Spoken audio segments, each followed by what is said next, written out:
know it all. I run it up like Christian McCaffrey. You know sports, yeah. Hi everybody, welcome to the Kiddo Sports. Today I have an awesome episode for you guys with a super special guest, Mr. Fred Whitfield, President, Vice Chairman of my favorite NBA team, the Charlotte Hornets, is here with me today. Welcome to the show, Mr. Whitfield. It's such an honor to talk with you today. Hey, Bryson, it's so good to be with you. Mr. Peter Feigin, President of the Milwaukee Bucks, connected us after I interviewed him last year. After you watch this episode, make sure you watch the episode with Mr. Fagan. He is such a nice guy. And on that episode, he promised me he would introduce me to you. And he did. Mr. Fagan, Peter is a great friend of mine, and it was an honor to meet you and your parents at the Bucks game, even though they beat us pretty bad that night. Yeah. But still, it was a good experience, though. Great. So let's get into it, guys. So, question one, how did you and Mr. Fagan become friends? You know, Mr. Fagan and I became friends attending NBA team presidents meetings, and there's a group at the NBA that Commissioner Silver has of 8 team presidents, a small group he calls a Team Advisory Council. And Mr. Fagan and I serve on that committee with Commissioner Silver and his senior leadership team. And Peter, honestly, has been a guy, Bryson, that I have leaned on for advice. And I think he's reached out to me for advice from time to time, especially during the pandemic. And just over the years, he and I have become great friends. I'm only in 4th grade, but I'm learning a lot about friendship and what it means to be a good friend. Sounds like you and Mr. Fagan will be friends for a long time. You know, Bryson, friendships are very, very, very important. And I have some lifelong friends that I met when I was in the 4th grade that I'm still friends with. My friends and I always do anything we can to help each other, to encourage each other, to push each other to be successful. And I hope you'll be able to find some really good friends that are very ambitious like you are, that want to do great things in life, that you guys can remain friends and support each other through your life's journeys. I really appreciate that. But question 2. So you're also friends with the greatest of all time, NBA player, Michael Jordan. So how did you guys become friends? So now, Bryson, how do you know he was the greatest of all time? The last time he played in a basketball game, you weren't even born. I understand that, but I mean, sometimes I watch old school games, and my dad he teaches me about older people in basketball. So he kind of taught me about how Michael Jordan was the greatest of all time. And he has a lot of skill. He put his heart into the game. So. Wow, your dad's done a great job really bringing you up to speed on who truly is or was the greatest player to ever play our game, being Michael. And I was very fortunate, Bryson, to meet Michael when he was going into his senior year of high school. He came to Campbell University, where I was a college basketball player, and he and I met at Campbell's summer basketball school. He and I hit it off immediately and became friends. And the following year, he went to the University of North Carolina to play college basketball. And I went back to Campbell as a graduate assistant basketball coach.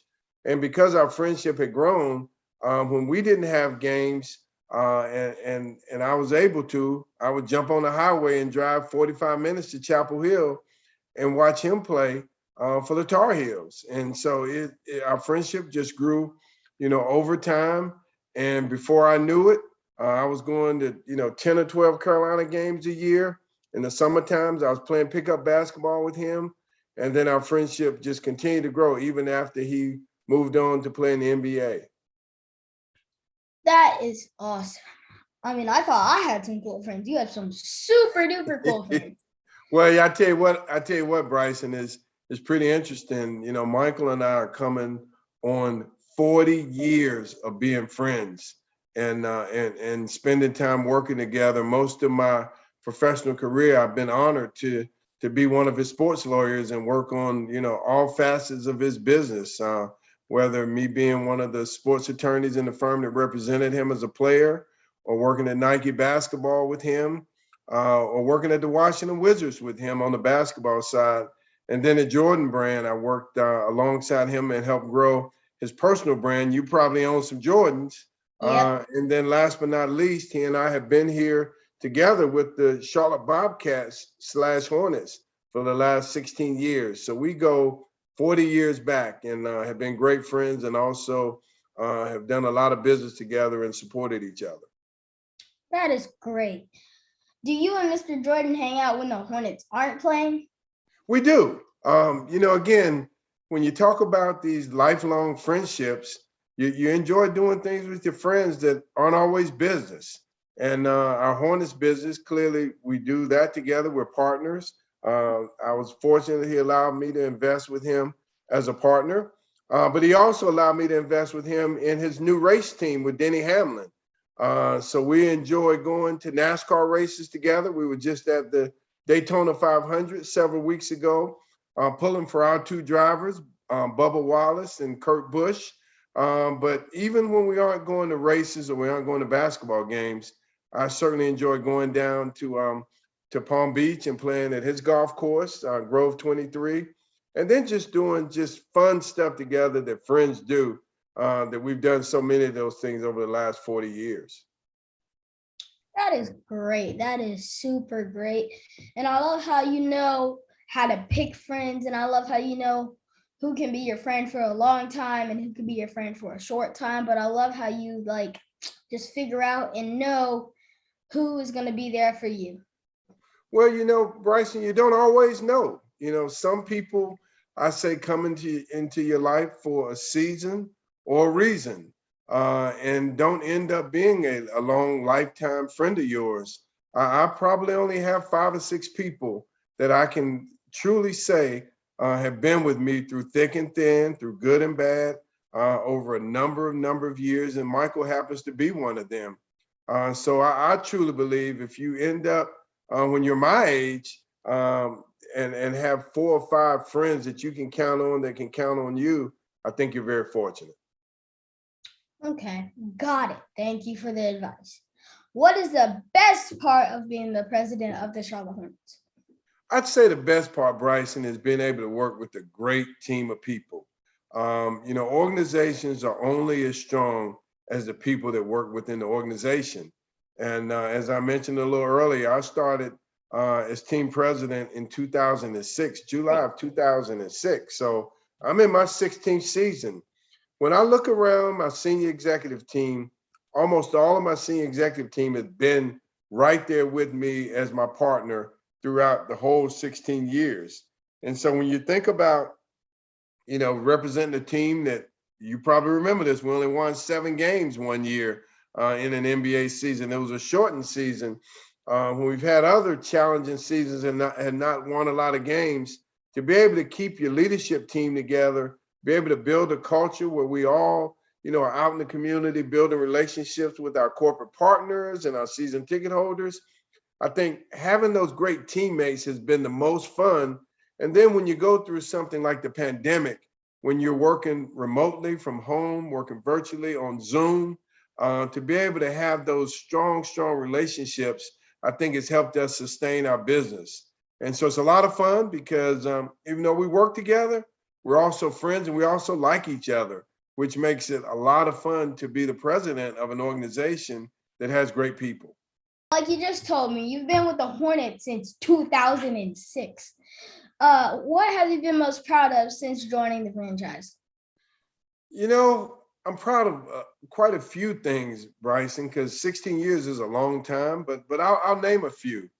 I'm extremely proud of the fact that Michael Jordan is our owner, and Curtis Polk, our managing partner, made a decision in the pandemic that we weren't going to lay off or furlough or cut anyone's salary that was on our staff. And to me, I'm extremely proud that we have an owner and a managing partner that puts our people first and supports our people. So that's the one I'll start out with, because again, I do believe that people make companies, not companies make people. So I'm proud of that. I'm also proud that we were able to host the 2019 NBA All-Star Game here in Charlotte. We successfully executed that event. We also hosted the Democratic National Convention in 2012 when President Obama was nominated again for his second term. And our staff, again, along with the city, executed a very successful Democratic National Convention. And we were prepared to host the 2020 Republican National Convention, but for the pandemic postponing that. But we've had a lot of things in our arena that I think we can be proud of. A lot of concerts, a lot of family shows, really having the Spectrum Center become a melting pot for everyone in our community, where everyone feels welcome. Concerts and family shows that hit every demographic. I'm so proud that we run the arena and we manage it and have had that become a community asset.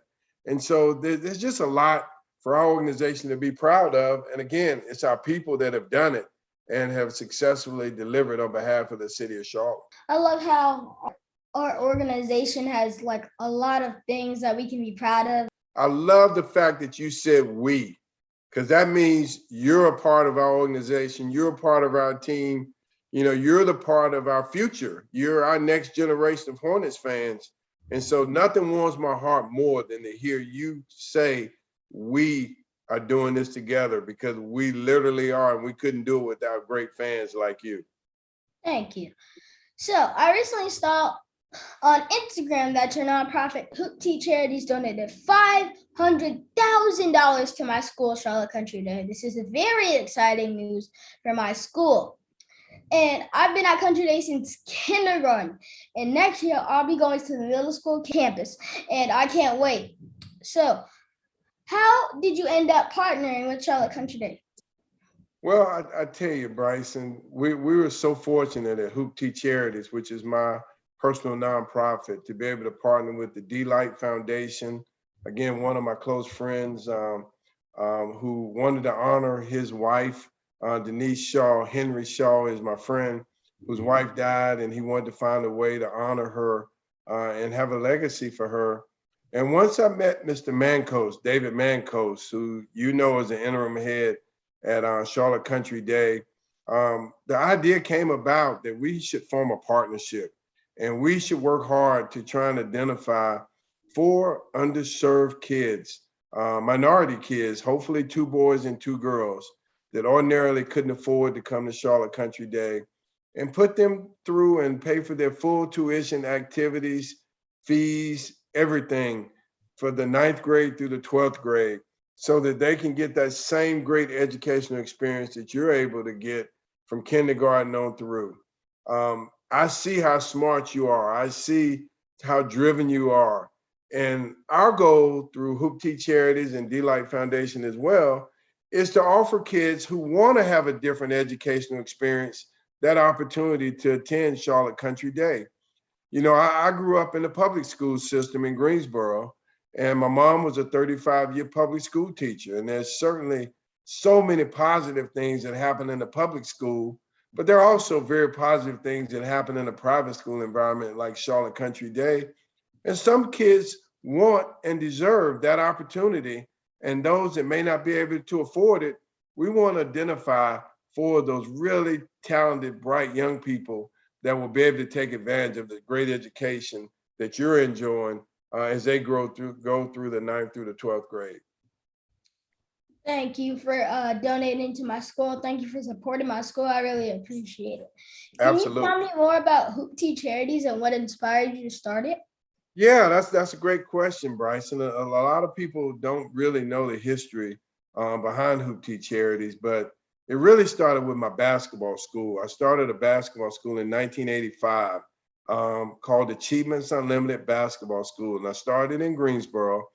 And the reason I started it was because by the time I was 25, which is the age I started Achievements Unlimited, a number of my teammates on my first basketball team when I was a 7 and 8-year-old were dead because of some drug-related activity.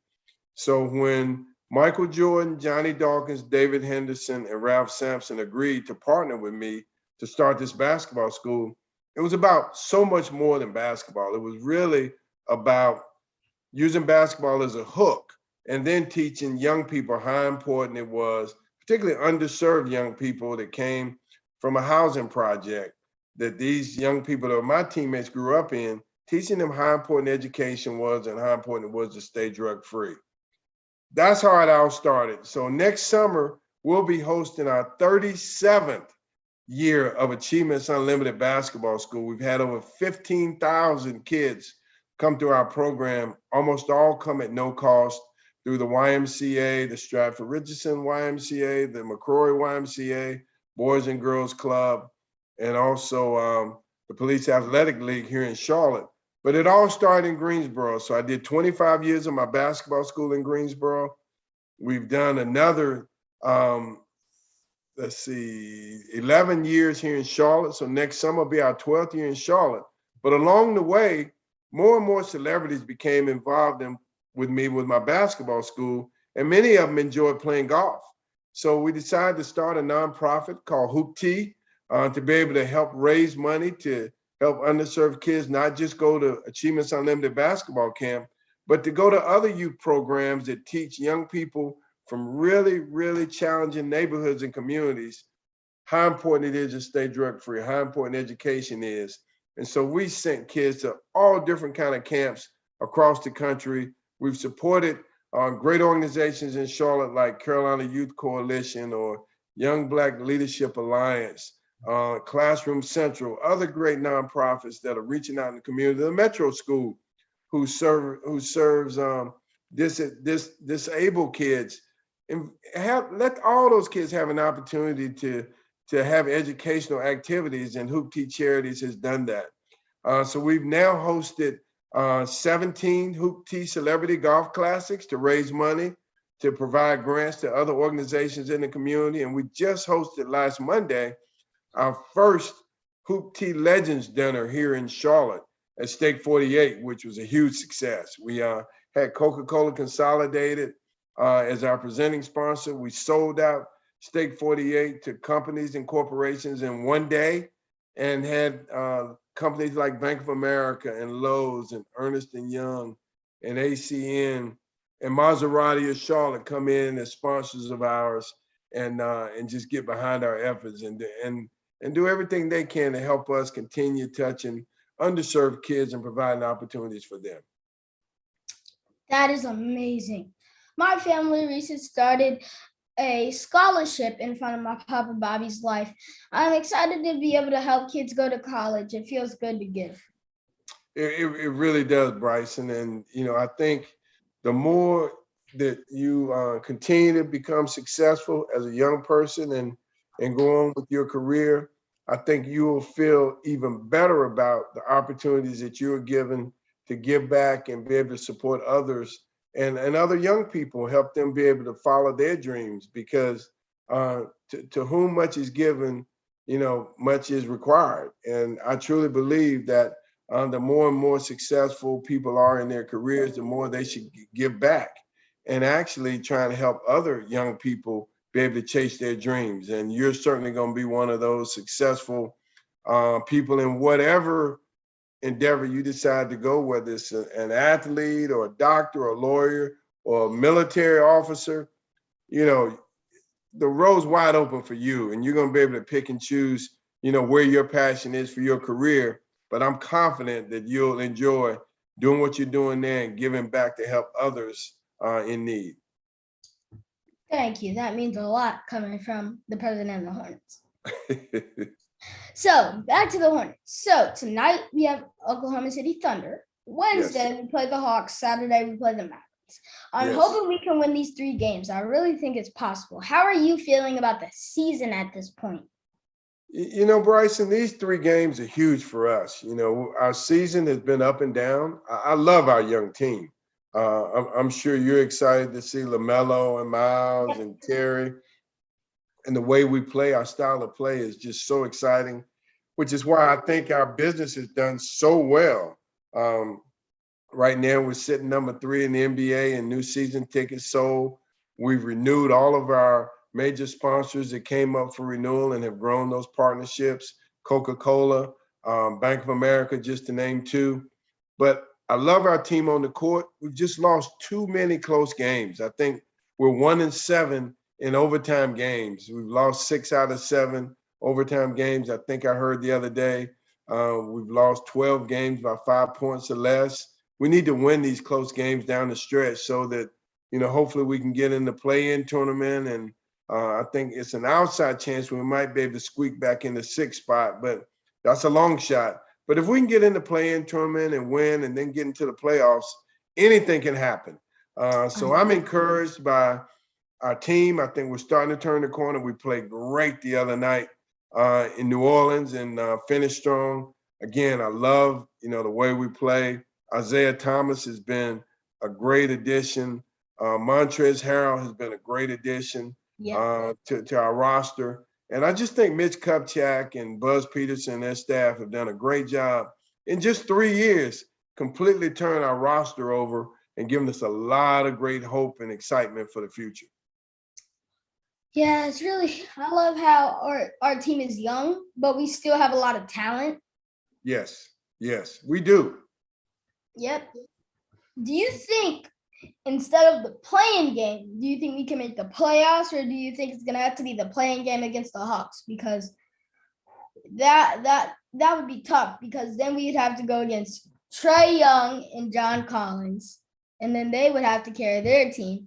But they got to go against LaMelo and Miles too. Yep, so, and Terry. But to your point though, Bryson, our game Wednesday is critical because that's a tiebreaker game. We need to win that game. Yeah, because that would get us ready if we have to play them in the playing game. If we win that would get us prepared. If we need to play them in the playing game, then we know like what their coach does, like their style of play. Yes, I agree with you completely. I'd love for us to get in the 6th spot and have an automatic playoff bid, but if not, I'm still confident that if we can play well these last, I think we have 18 games left, and we can end on a strong note and peak, that anything can happen once you get in the play-in game and then, hopefully get into the playoffs. Well, I think we can shock some people. I mean, some people think our team is just young and we don't have enough talent to get into the playoffs, but we really do. We just need to prove it to them.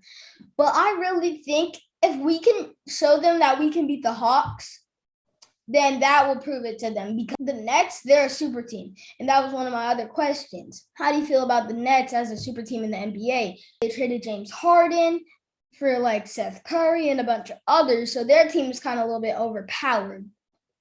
Super teams are just sort of a way of life now. A lot of the cities like New York or Golden State, are desirable destinations for players. And, players that are free agents have that choice to go play wherever they like.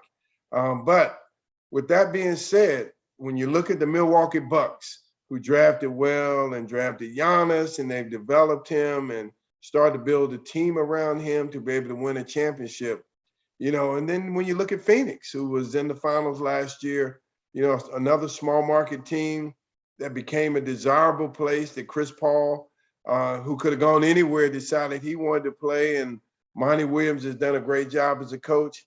It gives me, so much belief that if we continue to build on our young team and put more and more talented players around LaMelo and around Miles and around Terry, that we can get over that hump and become a perennial playoff team, and then eventually one day win a championship.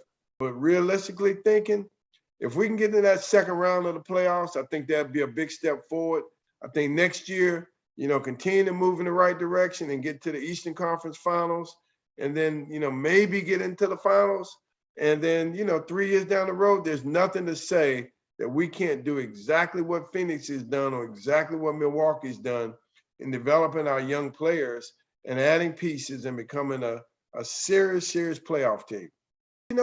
Bryson, the thing that we're starting to do is we're starting to build a strong core like Golden State has built. LaMelo he's only 20 years old, very young. Terry Rozier is 25 years old, very young. Miles Bridges is 24, I think, years old.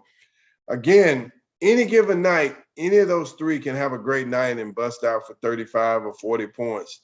So I think the key is really building a strong base, a strong foundation of really good players at any night, any given night, that you've got three guys that can step up and carry the team if one of the other guys doesn't play well.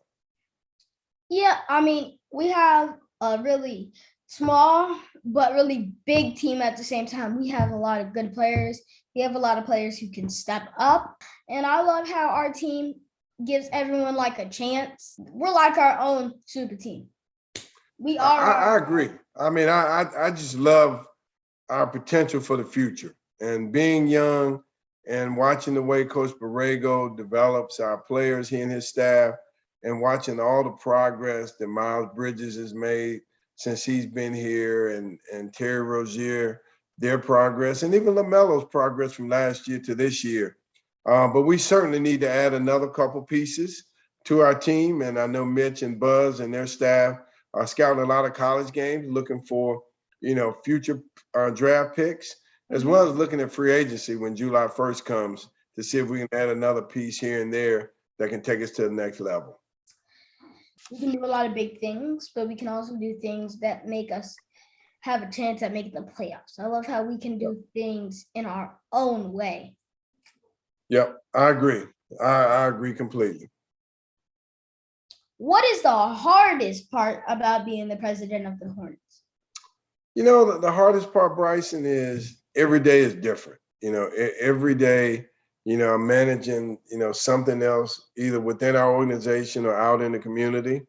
I wouldn't call it hard because I enjoy doing it, but part of my job is being out in the community and involved in community nonprofit organizations like the Charlotte Regional Business Alliance, which is similar to the Chamber of Commerce. I sit on the executive committee and the board of directors of that group. The Charlotte Executive Leadership Council, there are 30 CEOs in town, and I serve on that board as well. And the Charlotte Sports Foundation, which recruits large sporting events to Charlotte, like the Georgia Clemson football game last year, like the ACC men's basketball tournament, like the Jumpman Invitational basketball tournament we're bringing to Spectrum Center in December, which is going to feature 4 Jordan brand colleges, men's and women's teams.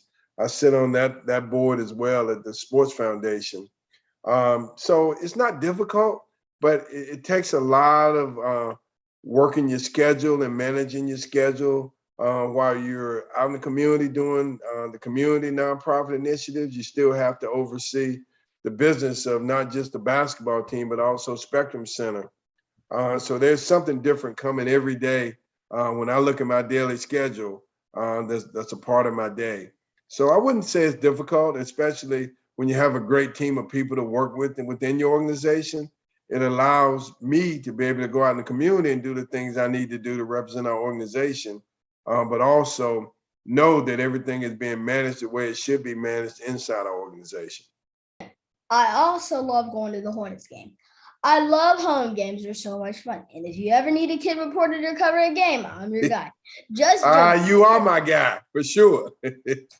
Yep. But seriously, do you think fans like us actually impact the players and the game? Without a doubt. Our fans are the key to our success, both on the court and off.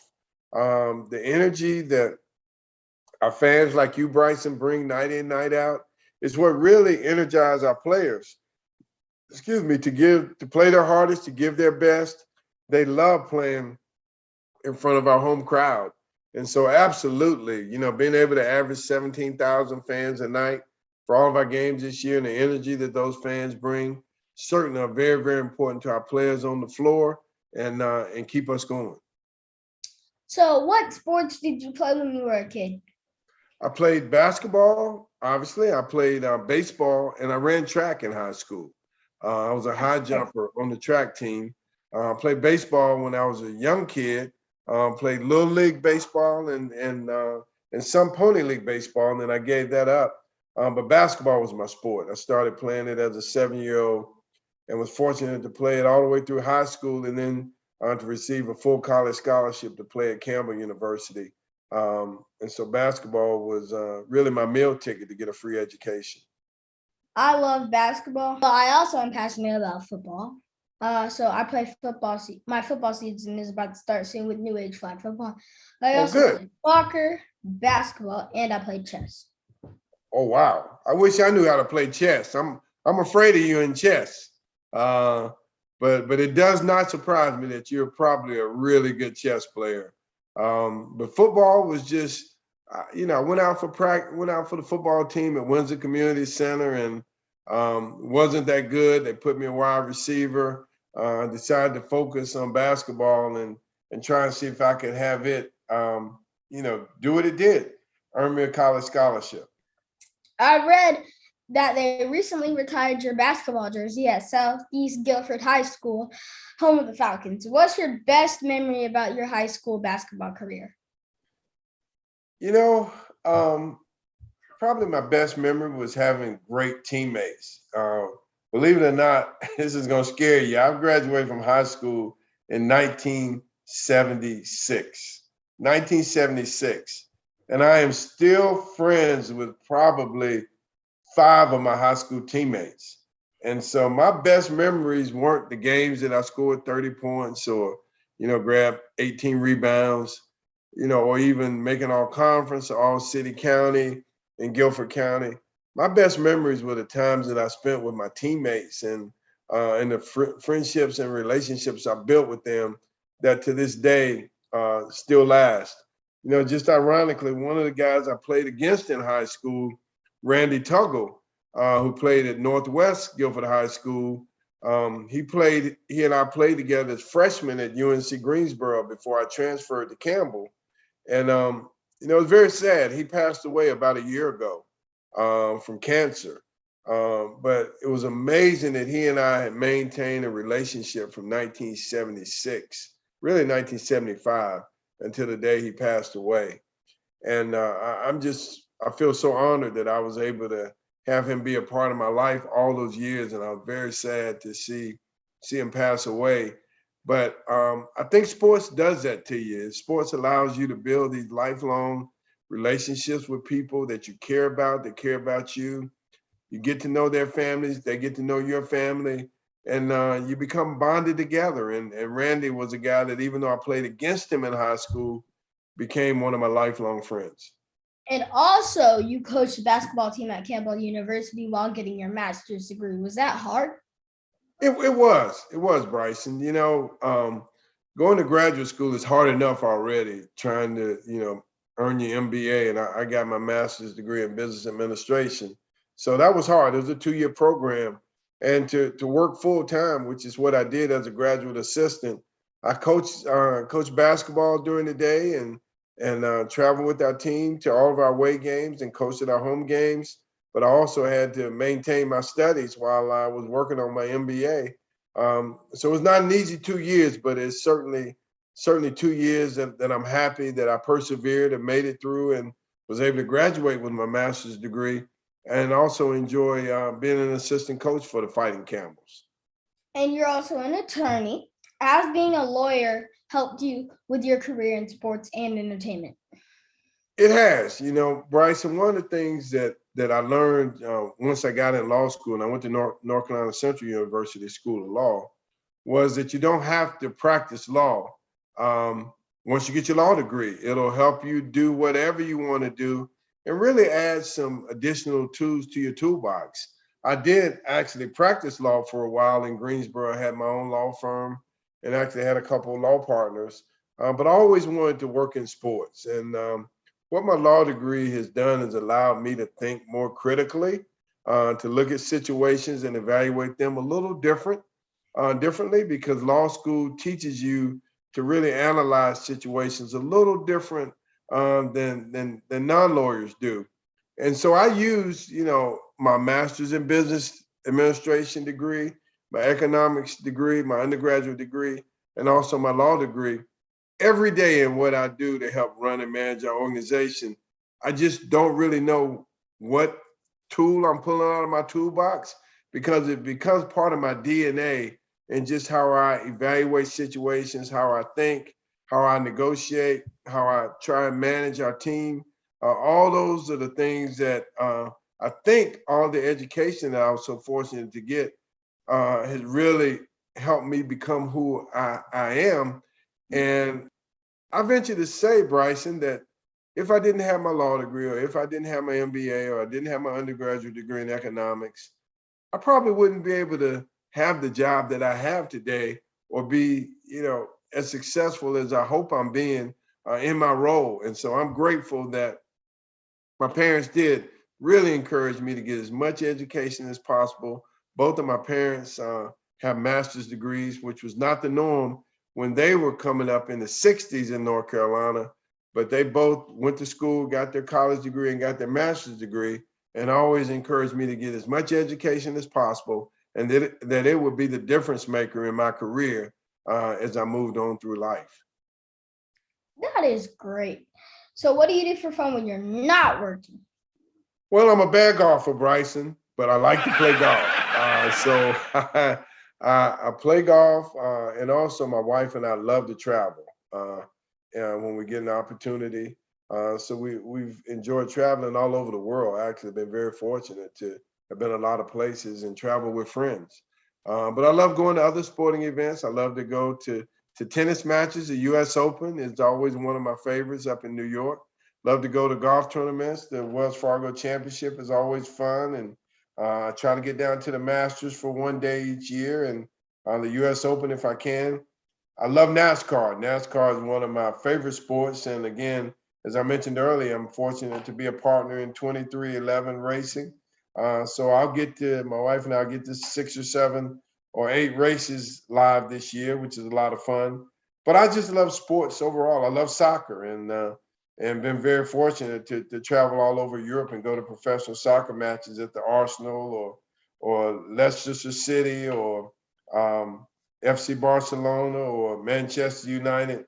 Been to all of those stadiums and watched soccer matches, and so I'm a big sports fan of all sports, and love to travel. But if I got a free Saturday and it's 65 to 70 degrees outdoors, nothing's better than getting in a great foursome with 3 of my friends and having a great day on the golf course.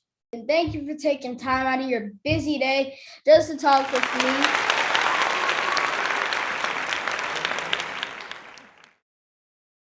All right, guys, that's it for this episode. Don't forget to like, subscribe, comment, and share. Thanks, Bryson.